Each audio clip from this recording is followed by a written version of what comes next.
Christmas at the Hartwell house was always an orchestrated production. Mom started planning in October, seating charts, menu selections, decoration themes. This year's theme was winter elegance, white poinsettias, silver candlesticks, and a centerpiece that probably cost more than my monthly grocery budget. I arrived at noon carrying a store-bought pie, apple crumb from the bakery section at Weg, $8.99. My sister Vanessa was already there. Of course, she lived 20 minutes away in the house our parents had helped her buy down payment gift. They'd called it. Her husband Tyler was mixing drinks at the bar cart, and their 2 kids were running circles around the Christmas tree while Mom laughed indulgently. "Claire, Mom kissed both my cheeks. You made it." "Oh, you brought ... pie?" The way she said pie made it sound like I'd brought a roadkill raccoon. "It's apple crumb," I said. "The bakery makes them fresh." "How lovely." Mom was already looking past me. Vanessa made her famous cranberry orange tart from scratch. 3 hours in the kitchen this morning. Wasn't that sweet of her? Very sweet. And she brought champagne.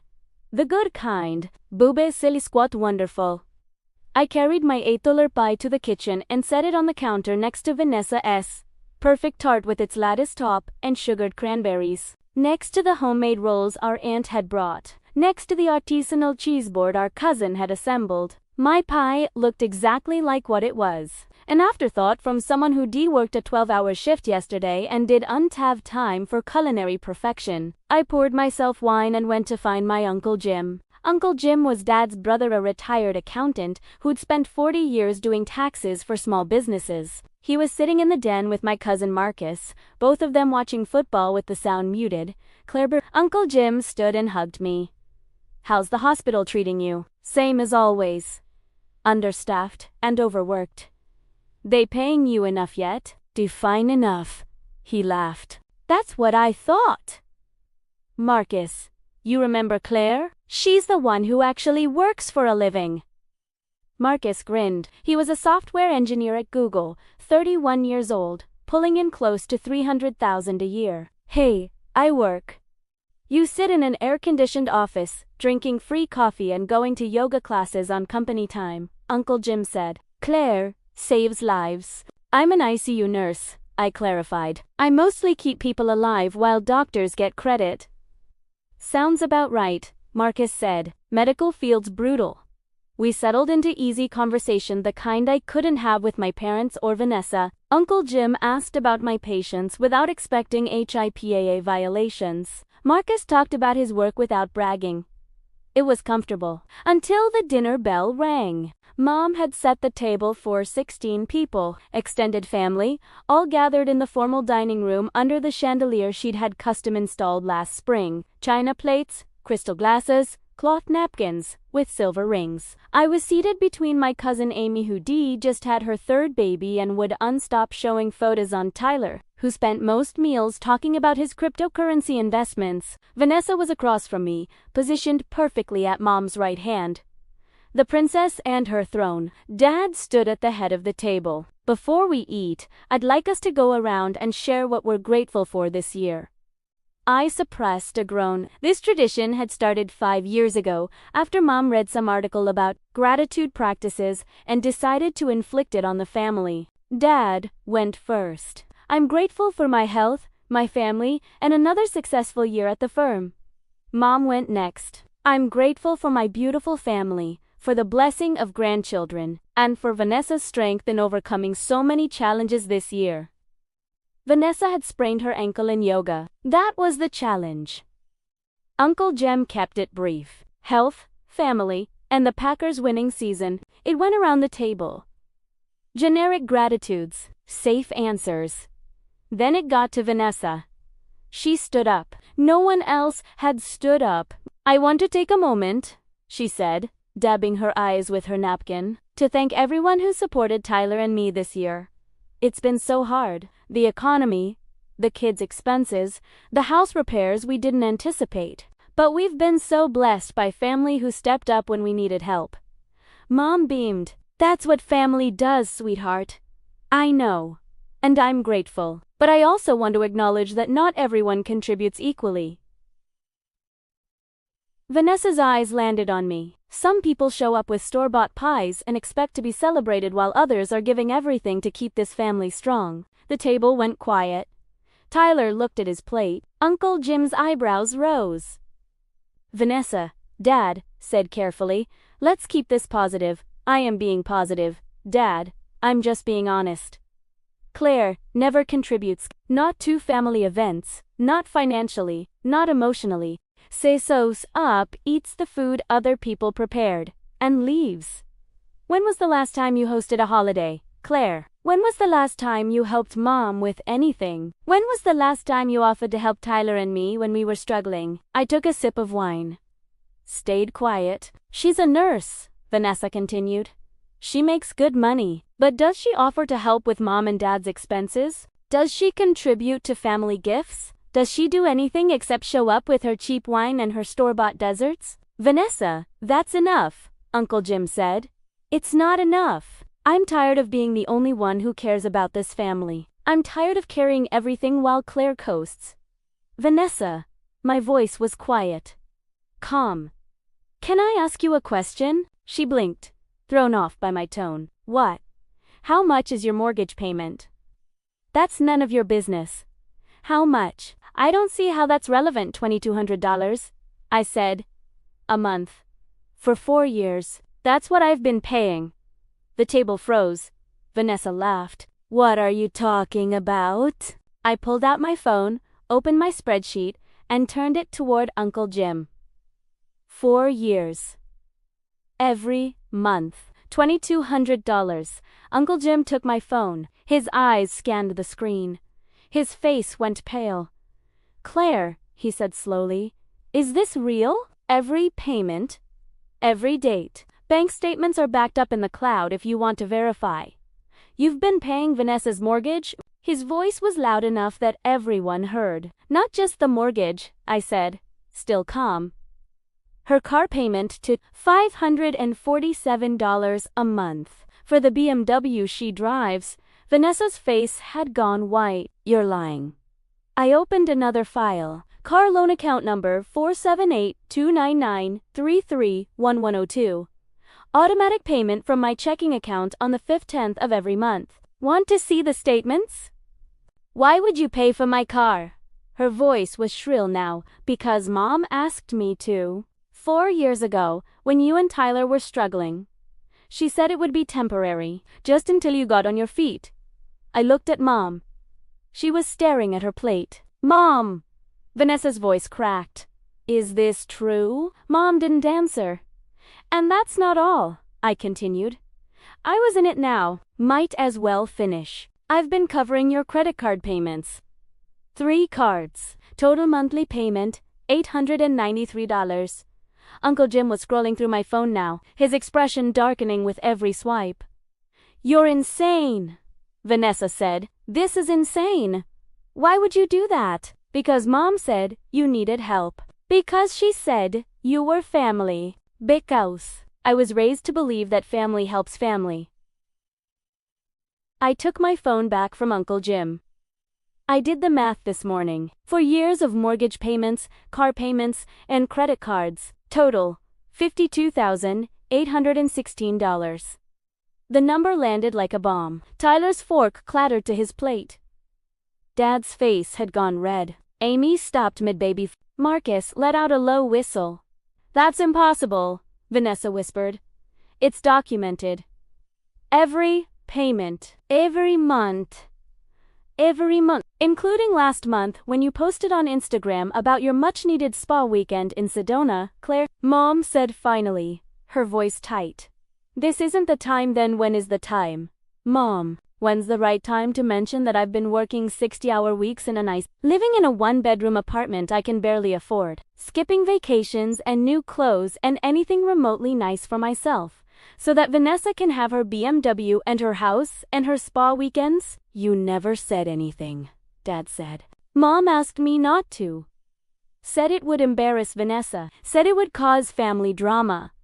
I looked at Vanessa, but But apparently, you calling me cheap in front of the entire family during Christmas dinner doesn't count as drama. Vanessa's eyes were wild. I didn't know. I swear, I didn't know you were paying for any of that. How did you think your bills were getting paid? Tyler and we've been working. We've been trying. Tyler trades cryptocurrency, I said flatly. And according to your Instagram, you've been a stay-at-home mom and lifestyle influencer for 3 years. How exactly were you affording a $2,200 mortgage on that income? Silence. Uncle Jim handed my phone back to me. Claire, I had no idea. If I'd known. No one knew. That was the point. I stood up. But now everyone knows. So let me be very clear. I'm done. What do you mean? Done.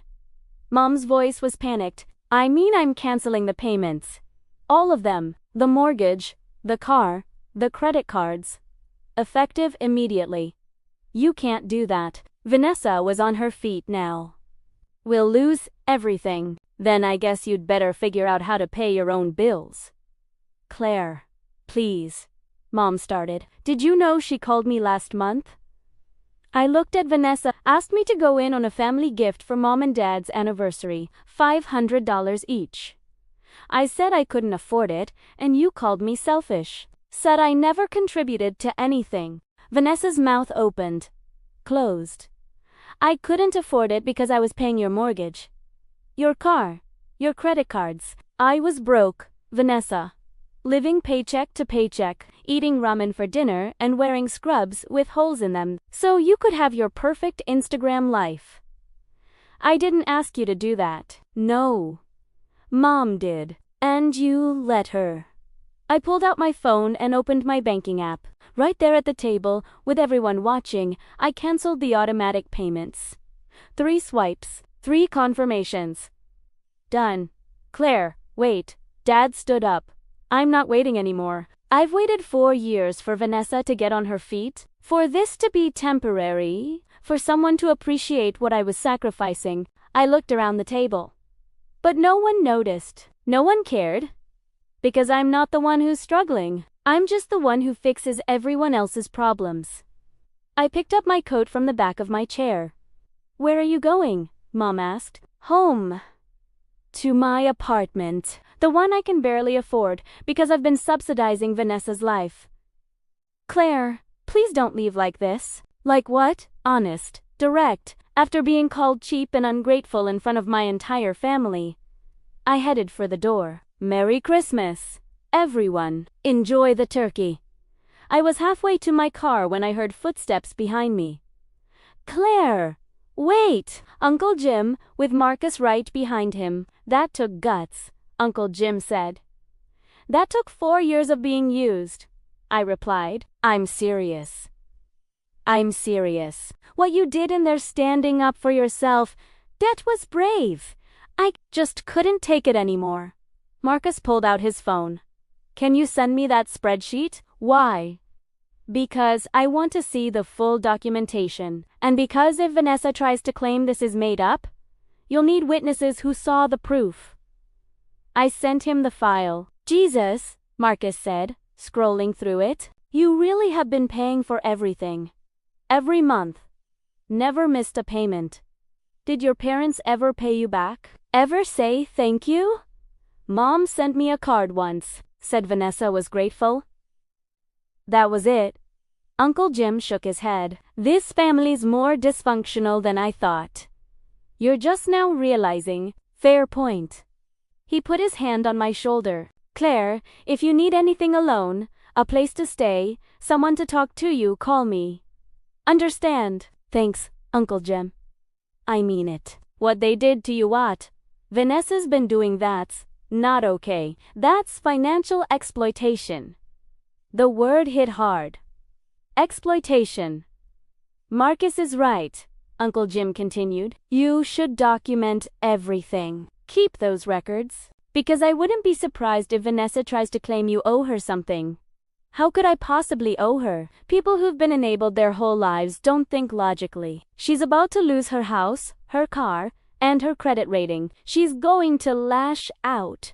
And you need to be protected. I drove home to my apartment, the one bedroom in a complex near the hospital where the walls were thin and the neighbors were loud. The place I'd been living for 6 years because I could unsave enough for a down payment on a house. Because I'd been paying Vanessa's mortgage instead. I opened a bottle of wine, the cheap kind, $12 from Trader Joe's, and sat on my couch in the dark. My phone started buzzing. First Mom, Claire, please come back. We need to talk about this. Then Dad, this is not how we handle family disagreements. Come back to the house. Then Vanessa, how could you do this to me? On Christmas, I blocked them all. But I didn't block Uncle Jim when he texted, "Proud of you, kiddo. Stand your ground," or Marcus. I ran the numbers. At Joe's salary, you should have had at least $70,000 in savings by now if you weren't supporting them. You've been robbed. I sat with that. $70,000, a down payment on a house, a new car, a vacation, graduate school, any number of things I could have done with my life. Gone. Because I'd been raised to believe that family came first. The calls started 3 days later. Vanessa's mortgage company called her on December 28th, missed payment. They wanted the $2,200 plus a late fee. Her car loan company called on the 29th. Same story. Her credit card companies called on the 30th, minimum payments due. No automatic payment received. She called me 17 times that day. I didn't answer. She showed up at my apartment on New Year's Eve. I watched through the peephole as she pounded on the door. Claire, I know you're in there. Open the door. I stayed quiet. Please, I need to talk to you. Silence. They're going to repossess my car. The bank is threatening foreclosure. You can't just abandon us like this. I could. I was. Claire, please. The kids think about the kids. That got me. I opened the door. Vanessa looked terrible. Hair unwashed, eyes red, wearing yoga pants and an old sweatshirt. This was not the polished Instagram version of my sister. What about the kids? I asked. They're going to lose their home, their stability. How can you do this to them? I'm not doing anything to them. You did this. You and Tyler. We didn't know you were paying for everything. How could you not know? How did you think the bills were getting paid? She faltered. Tyler said he had it handled. He said his investments were covering things. His investments. I laughed bitterly. Vanessa Taylor lost $40,000 on cryptocurrency last year alone. Mom told me. She was worried about you. Her face crumpled. What? You didn't know? He said we were fine. He said we just needed a little help getting through a rough patch. It's been for years. I thought he was working. I thought. She started crying. I didn't know, Claire. I swear, I didn't know. I almost felt bad for her. Almost. What do you want from me, Vanessa? Help, please. Just one more month. Let me figure this out. No. Please. Isaiv? No. I'm done being your safety net. But the kids will be fine. You and Tyler will figure it out. Get a job. Both of you. Downsize. Sell the BMW. Move to a cheaper house. Do what normal people do when they can't afford their lifestyle. You're punishing me for something I didn't even know about. I'm not punishing you. I'm setting a boundary. There's a difference. This is cruel. What's cruel is working myself to exhaustion while you post spa photos on Instagram. What is cruel is calling me cheap in front of my entire family while I am paying your bills. What's cruel is never once saying thank you. She wiped her eyes. I would have thanked you if I'd known. Would you? Or would you have just expected it?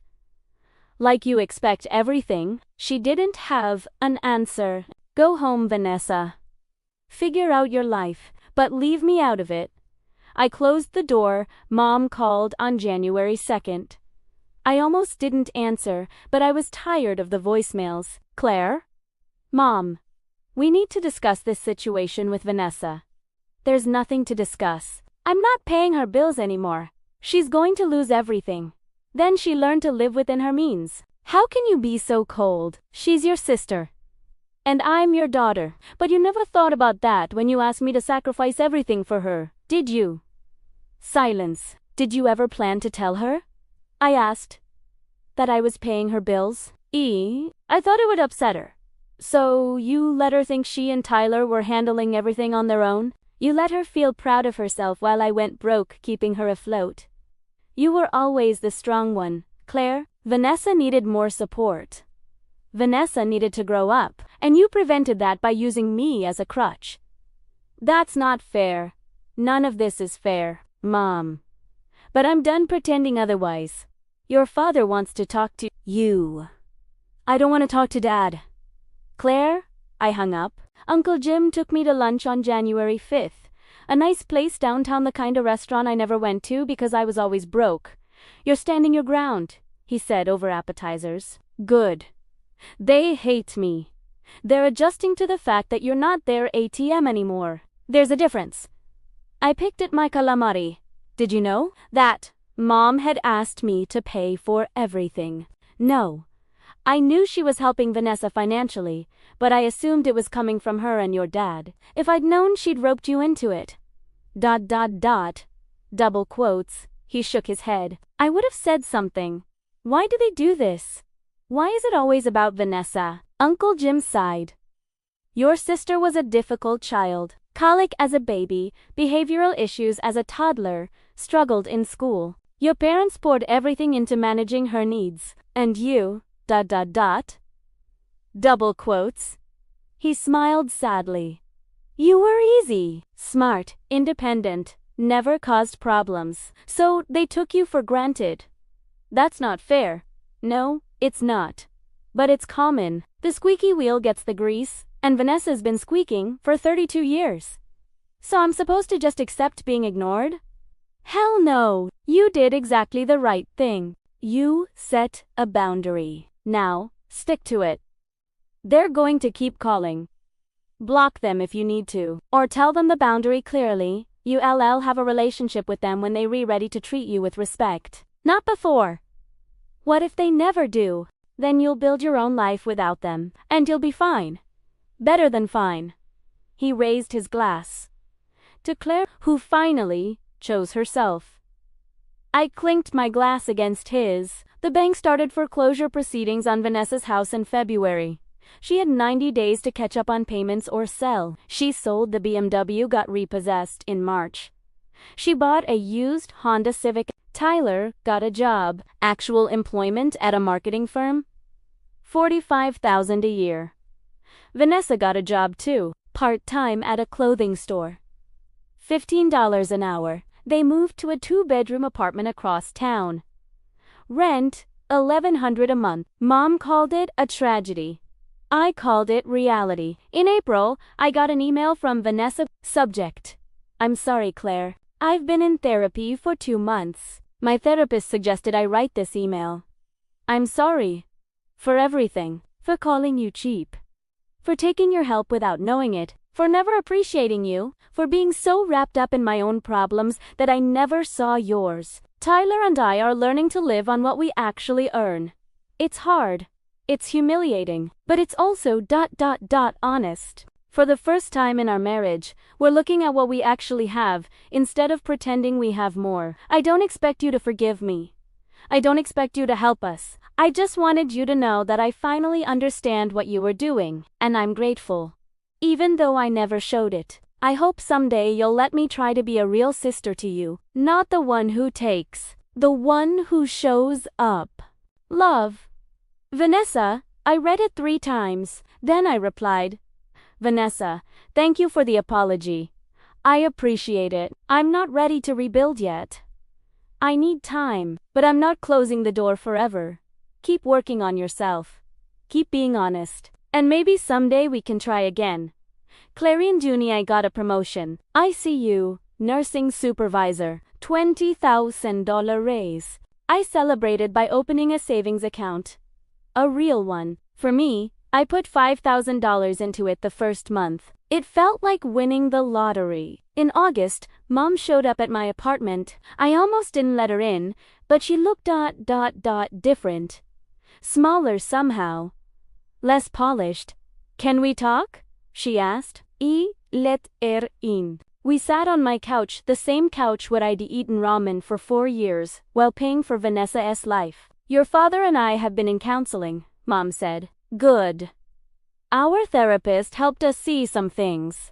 About how we treated you, how we favored Vanessa, how we used you.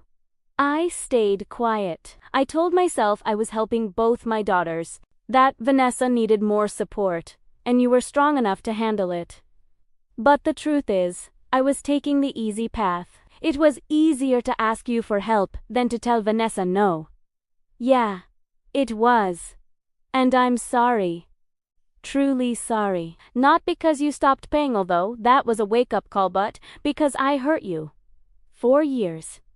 And I didn't even notice. My eyes burned. Can you forgive me? Mom asketh. Asketh someday. Maybe. But not today. She nodded. That's fair. Do you understand why I can't just come back? Why I can't pretend everything's fine? I think so. You need to know that we see you. Not as the strong one who doesn't need anything, as our daughter who deserves to be treated with the same care we gave Vanessa. Yeah, exactly that. I'm working on it. We both are. And, Claire, yeah. I'm proud of you. For standing up for yourself, for setting boundaries, for being brave enough to walk away when we failed you. She wiped her eyes. You were always the strong one, but you shouldn't have had to be.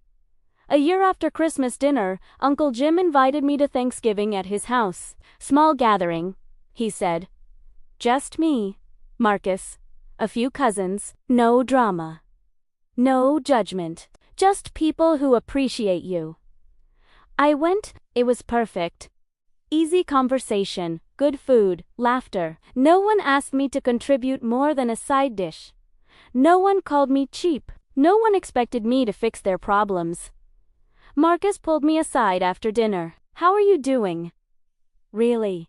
Better. I'm saving money. Actually have an emergency fund now. That's great. And I'm looking at houses, small ones, just for me. You deserve it. I'm starting to believe that.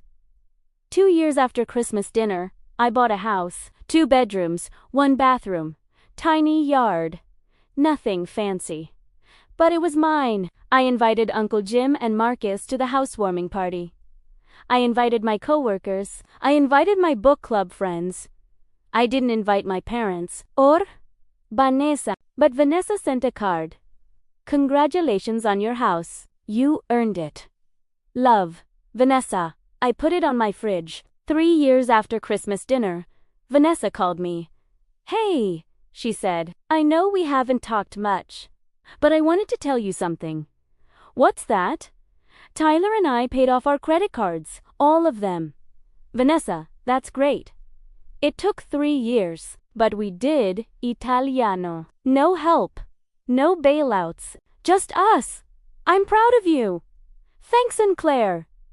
Yeah, I finally understand what you did for us. What you sacrificed. And I understand why you had to stop. You gave us the best gift anyone could give you, let us fail, so we could learn to succeed on our own. My throat was tight. You're welcome. Can we have coffee sometime? Just to talk. No expectations. No agenda. Just ...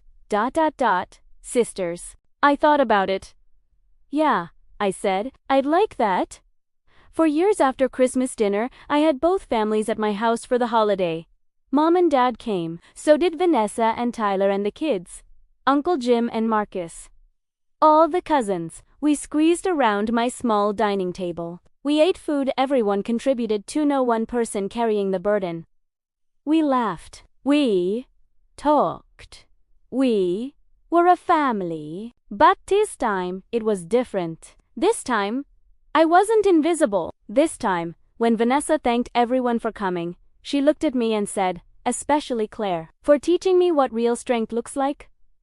This time, when Mom raised her glass for a toast, she said, to Claire, for showing us what we'd been taking for granted. This time, I wasn't the one paying for everything while everyone else took credit. I was just, enough.